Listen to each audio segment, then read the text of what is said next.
Before his gig here in Milan, Solomeria della Musica, we met Peter Cincotti. Yes, Hi, welcome. How you doing? And welcome back in Italy. Thank you. I'm happy to be here. Really happy to be here.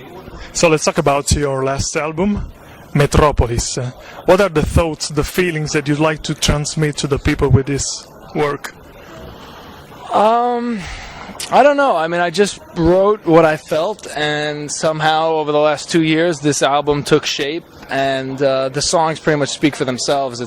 I think it's a concept album, but everyone has had a different opinion on that so far. So, I don't know. So I like very much Metropolis, and I thought this is, let me say, faster and stronger than the others. The songs in your way of singing and playing. So this is another part of you, or is just or something happened in last years?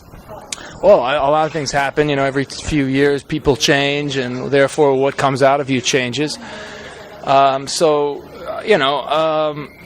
that. I mean, what I write develops, and I don't want to write the same thing all the time, make the same record all the time. So, like I said, I wrote a lot over the last few years, and then I wrote the song Metropolis, and once I wrote that, I started to write towards the theme that I thought was in that song, and then I kind of shaped the record from that point on. But, yeah, I don't know if that answers the question, but...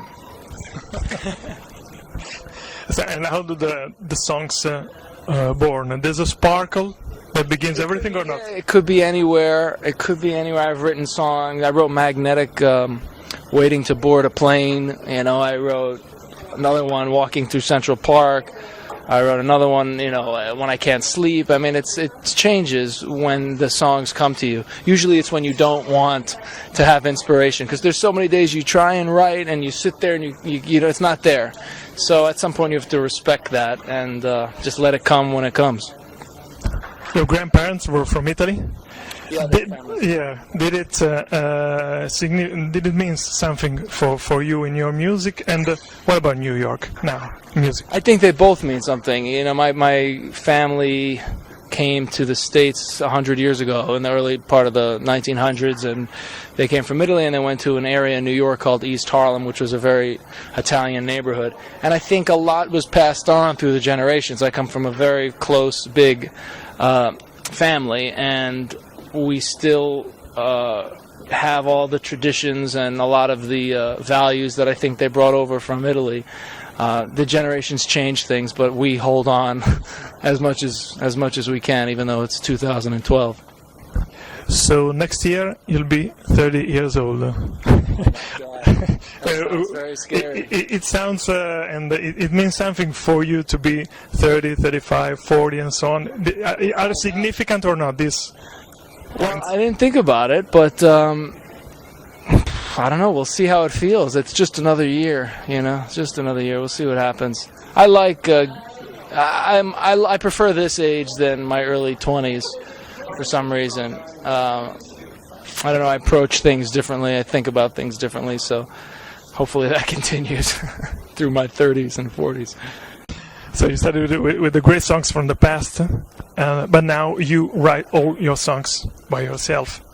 But what links you again now, this time to the past, to the oldies? Which oldies can you suggest now to listen to? My favorite writers are the great American songbook writers of the past, and they've influenced my writing, even on albums like this, more than anyone else. I mean, even though on the surface it's a very modern sounding record and it's pop and it has rock and synthesizers, to me my big influences are Cole Porter, Rodgers and Hart, and a lot of the theater writers, Kander and Ebb. I love all the old time stuff. To me, that's the bar of where you want to shoot for. And the style is irrelevant to me, although I love that style as well. But those are the greats. And then I love the songwriters through the decades, the singer-songwriters of the 70s, Paul Simon, Elton John. It's a totally different form. You can't really compare the two. But all of those influences came together, I think, on my last two albums.